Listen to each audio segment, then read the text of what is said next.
আজকে আবার দেখা যাক নতুন কিছু গাছ নিয়ে।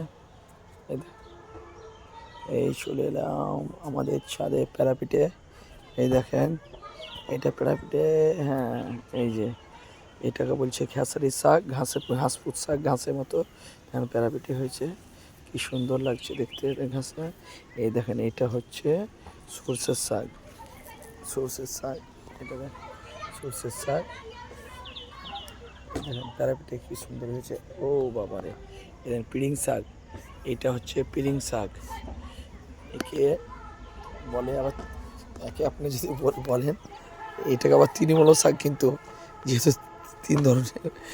এটা পিড়িং শাক, কত সুন্দর লাগছে দেখতে। দেখেন আমাদের ব্যাপার হচ্ছে শাক তো মার্কেটে কিনতে পাওয়া যায় বা আপনারাও কিনতে পারবেন, কিন্তু ঘরের মধ্যে লাগানো জিনিসটা একটা আলাদা না।